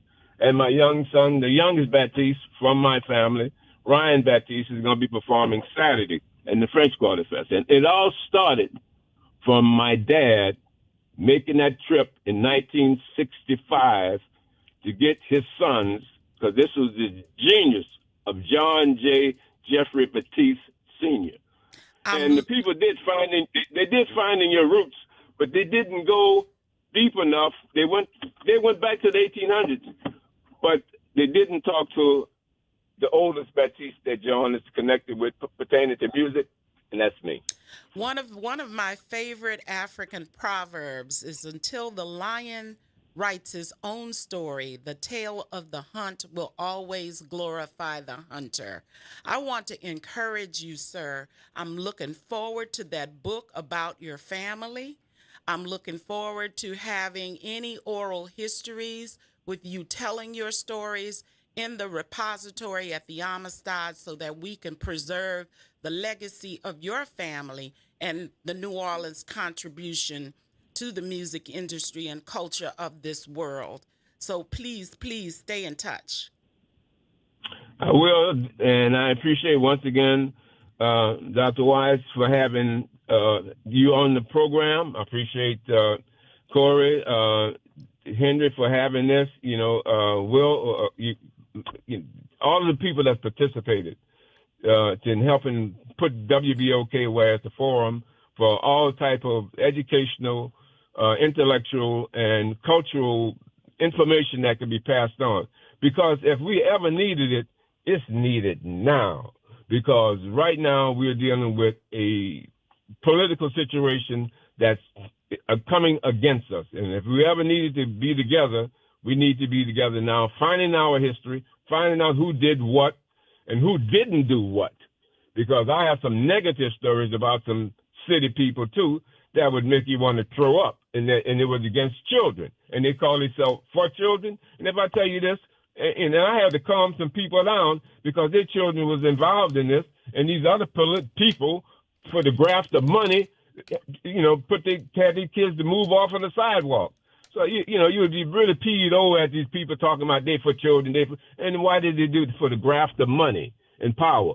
So we're dealing with coons, and we're dealing with other kind of situations, and the racist white man is coming at us full throttle, open wide, in your face. Now, who's going to stand up? Thank you, Papa. Appreciate you. I knew, like when he was giving us that little pop quiz, I was like, why should this have something to do with the Baptiste family? And he did. And so, but that is wonderful that you want to be able to curate that for him and preserve that history. Absolutely. That's a part of the music history. That's a part of our legacy and our contribution to American culture that's trying to be erased. Yeah. So I say to Mr. Baptiste, you want to do something?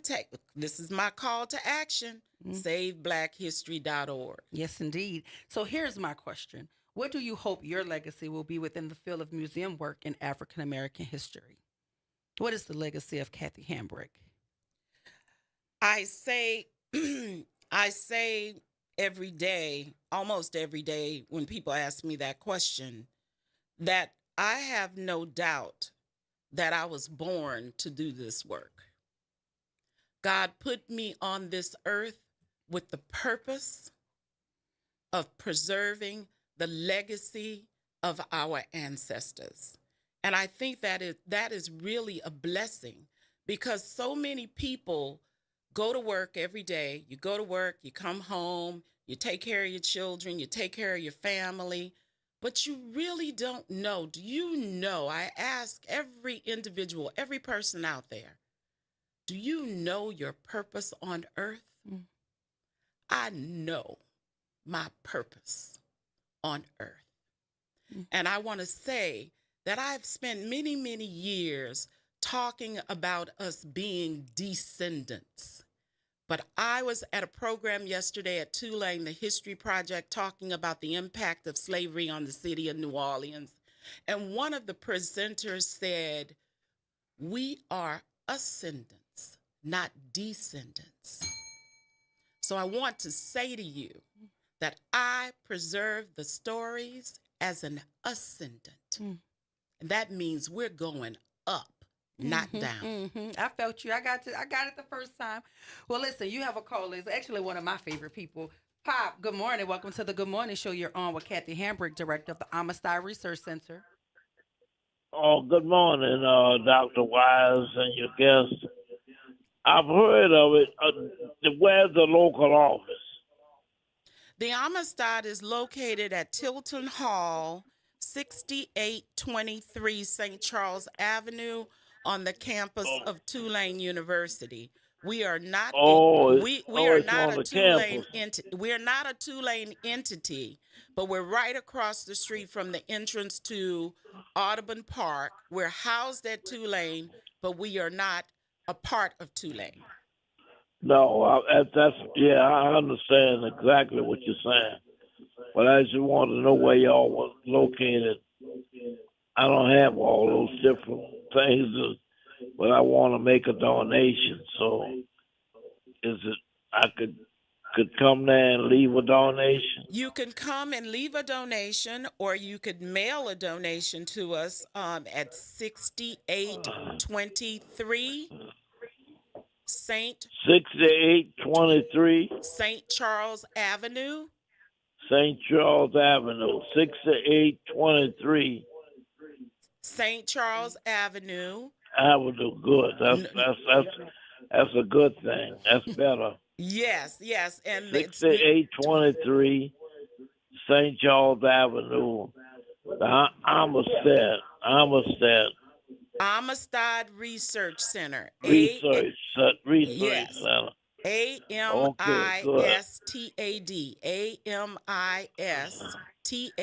Yes. Oh, okay. That's a good thing. Thank you. Yeah, I will send my donation in. Thank you. And Dr. Wise. Yes, Pop. It was something I missed from the congressman about the voting thing. What was that? I must have dozed off. In fact, I missed him completely. He was saying that they were outvoted on the. They changed the authorization. You know, like if you have overdraft fees, they had gotten those fees down to like $5, but the Republicans voted to reverse it on yesterday, and now the fees are back up to $35 for overdraft fees. And so that's what he was talking about. They lost the vote last night to keep those fees minimal for working class Americans. But the Republicans voted to reverse it, and so now those fees have skyrocketed back to $35 for each overdraft. Well, Doc, you know I'm not the sharpest knife in the drawer, but I just ask hard questions. Are these people Americans or what? Wait, are they Russians? I don't know. I think that we have some wolf in sheep clothing going around here, so I don't know if we could call them. I think they're their type of American, you know, that their definition of patriot, but it might not be the definition that suits the majority of the American people. Well, just Dr. Wise. Yes, sir. Could you think it just might be about us? It's always about us. It's always been about us. Oh, hallelujah. You have a good one, Pop. Appreciate you. He's so sweet. He is, and I want to thank Pop for that. I want to thank Pop for. I mean, he said he will come and deliver his donation. That's what I'm talking about. Yes, and you know he's old school, so he don't want to put it in no electric. He won't make sure if I send it, you get it. So can I mail it? Can I hand deliver it? So listen, I'm excited, and if you too want to make a donation, go to SavingBlackHistory.org. Save. Oh, save, S-A-V-E, I'm sorry. SaveBlackHistory.org, or you can mail a check, 6823 St. Charles Avenue, New Orleans, Louisiana, 70118. Amistad Research Center. You can come and hand deliver the check. You can mail it or go to SaveBlackHistory.org. Now, give us that line again that you opened with. It was something about if we don't preserve this, like it's something about giving it to our children so that they will know. What is that line again? So we'll hear it. I want that to be the closeout statement we make here with you, Miss Kathy Hambrick. What we protect today determines what our children will be allowed to remember. And there you have it. It has been a pleasure talking to Kathy Hambrick, director of the Amistad Research Center, about history preservation. And if you want to preserve history, please go to SaveBlackHistory.org. No donation is too small, but the bigger the better, y'all. We have $1 million target that we're trying to hit in 30 days. I want to say thank you to Miss Kathy Hambrick. Thank you to Pop. Thank you to all of the folk who called in to engage in this conversation. Thank you for your donation, Pop, as well.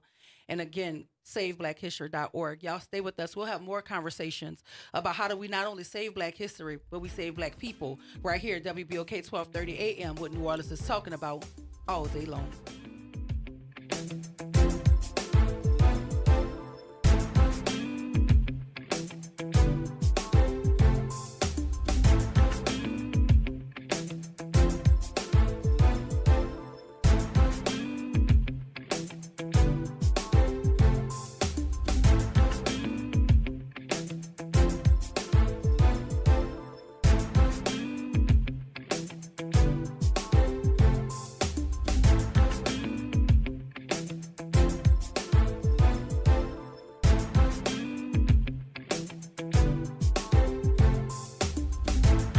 This is your news update for WBOK from WDSU.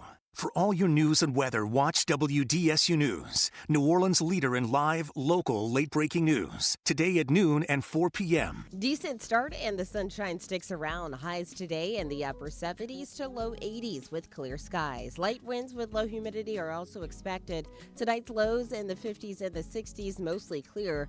Slightly cooler Friday with highs in the mid-70s with sunshine.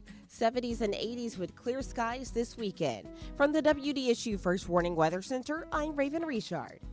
Visit DePaul's new Algiers Health Center at 2801 General de Gaulle Drive to receive primary and preventive care for both adults and children. Services also include behavioral health, imaging, and on-site pharmacy, vision, Medicaid enrollment assistance, and more. For appointments, visit DePaulCommunityHealthCenters.org or call 504-207-3060. Hey everybody, it's Kimber White Dupree. And it's Graylin Brian Banks from the front porch. We're coming up next. Good morning, Wake Up. The Good Morning Show. Good morning. On WBOK.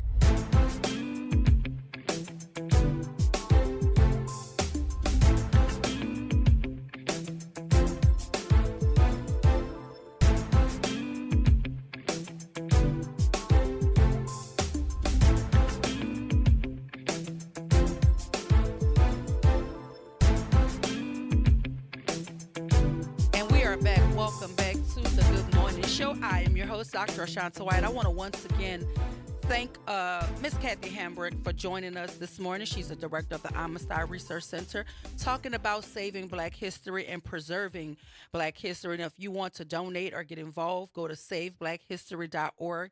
I also want to thank all of our callers, our WBOK listening audience, those who are engaging in the chat. We appreciate you here. We appreciate having thought-provoking conversations on this station. I want to also once again thank our Congressman Troy Carter for availing himself to us each and every Thursday for Congressman Troy Carter Thursdays right here on WBOK. But I want to kind of turn your attention to a story that it jolted me yesterday. And I know you guys know that I'm always looking for stories to elevate here on WBOK and just aligning it with things and information that I think you should know about.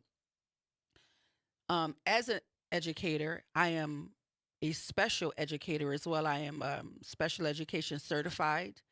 And so my credential is aligned with taking care of children who learn differently, who show up differently, who take up space differently. And so there's a story out of Idaho where a child who has autism was shot 9 times by the police because a neighbor called and made a report that there was a drunk man wielding a knife. The child was not drunk. He was a 17-year-old nonverbal child with autism. And he had a disability in terms of walking, which made him appear to look off balance. And so a neighbor, because if you're the neighbor, I'm trying to understand how are you unfamiliar with the condition of the child in the house next to yours. So in Idaho, police shot Victor Perez, a nonverbal 17-year-old child with cerebral palsy. The incident occurred after a 911 call reported a person with a knife. Officers opened fire shortly after arriving. Shortly after meaning 12 seconds. Perez is in critical condition, having undergone surgery and a leg amputation. Protests have emerged questioning the use of lethal force. The officers opened fire on a 17-year-old nonverbal, he cannot communicate, child with cerebral palsy. The sister was screaming, "He's special," in the hopes that the officers would not pull the trigger. And here's the thing, there's video. Not from their body camera, because we know we're going to have to wait for that. I don't know if we'll ever see it, even from the dash camera. No, that didn't come from that. Somebody across the street was recording. So we see the police officers arrive. We see them get out of their cars with their weapons already drawn. And we see them approach this fence, because there's a fence between them and the 17-year-old nonverbal child with autism. And each and every last one of them pulled the trigger and shot him 9 times. He can't even talk. Now, see, I would like to think, a lot of this is, oh my God, I fear for my life. He had a knife, but he was wielding a knife. Yes, he was. But he was behind a fence. So in order for him to harm you with the knife, he would have to hop it, or he would have to throw the knife in your direction. But we're talking 4 police officers in full police gear, bulletproof vests, guns, tasers, batons, all of the things. And one 17-year-old nonverbal child with cerebral palsy.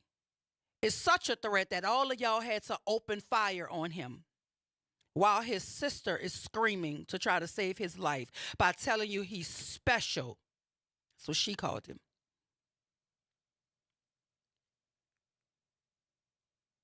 I don't understand. That's rhetorical. But I don't understand how we get here. Like, these are the people who are supposed to have all of the training, all of the tactics and de-escalation. They have all of the weaponry, but they're afraid, so afraid, that it only takes 12 seconds from the car to gunning down a child wielding a knife. A child that can't speak, that is obviously having a crisis. And see, something has to be done about these 911 callers too, because if you don't know, I would rather you call and say, I don't know what is happening, but what I see is a person with a knife. A lady is trying very hard to hold him back, but he doesn't seem like he's under her control. I cannot really assess the situation, but she looks like she needs help. But if that's your neighbor, I'm confused. If that's your neighbor, you live next door to him, you don't know that there's a 17-year-old nonverbal child with autism in the house next door to you? You've never seen him in crisis before? He can't even speak. But I'm trying to understand how 4 trained officers get out of a vehicle in 12 seconds they gun down a child who's holding a knife. Because imminent threats doesn't mean knife behind a fence, does it? Is that in the protocol manual? But you see, I also remember a black child being gunned down in a park playing with a toy gun too, and it took the officer 9 seconds to get out the car and kill him. I remember that too. So is this about like mistakes, fear? Or is it about a pattern and practice of how these folk operate when they are given badges and guns? Because I would like to believe that either the training isn't sufficient, the training isn't long enough, or you just feel like because you got a gun and a badge, it gives you license to open fire with impunity. Something has to change about the way this country does policing. I watched the video. It was shocking to watch. They got out of the car, and this is me watching the video. 1,000, 2 1,000, 3 1,000. I'm counting because I know they're gonna shoot because that's what they do. I'm counting. And they all came out of the cars with their weapons already drawn because the 911 caller said that there was a drunk person wielding a knife. The mama said he wasn't drunk. He had a walking disability. But that's your neighbor, though, sir. That's your neighbor. Well, his aunt, not his mom, said that. But now this child is in critical condition. They removed 9 bullets and amputated one of his legs. The family say we don't know if he's going to wake up. A witness video shows police officers open fire just 12 seconds after stepping out of the vehicles. The officers had responded to a 911 call reporting a person with a knife in the backyard. The caller, the neighbor's son, said the teen appeared drunk and was chasing 2 people. His family later clarified Victor was not intoxicated, but had difficulty walking due to his condition. Victor reportedly got up from the ground and moved toward the officers while holding a knife, following which they shot him multiple times. His sister, who was present, reportedly screamed that he was special trying to stop the shooting. The police chief acknowledged the video but said it only shows one angle. He defended his officers, because that's what y'all all do. That's the script that y'all all read from. How can you defend this?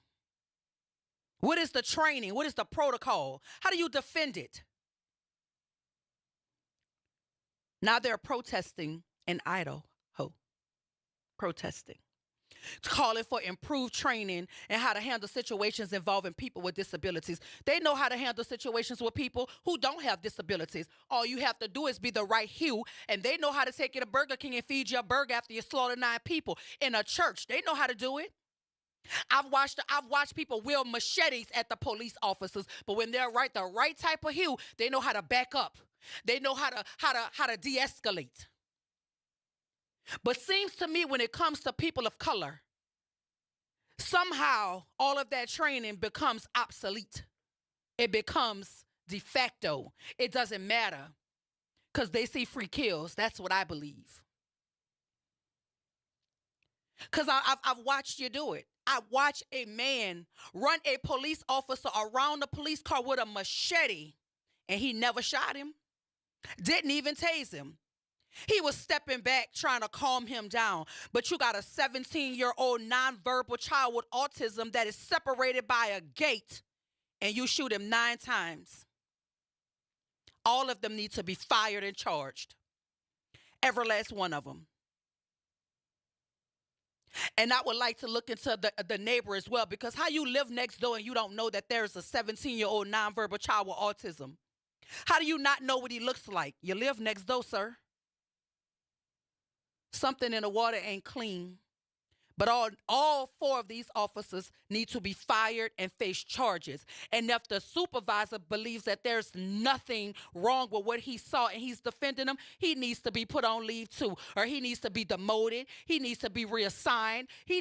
Something needs to be done, because you don't need to be the supervisor. Because if that's your way of thinking, that's why they pulled up and shot him in 12 seconds without trying to de-escalate, without trying to investigate, without getting any information. Because all he had to do was ask the lady who was holding on to him for dear life, ma'am, tell us what's going on. There's a fence in between you and him. He couldn't harm you. And that lady would have told you he was 17 years old, nonverbal, and he had autism. And he has a condition. His mind is like that of a 5-year-old. He's not able to comprehend.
Have you heard the secret of what New Orleans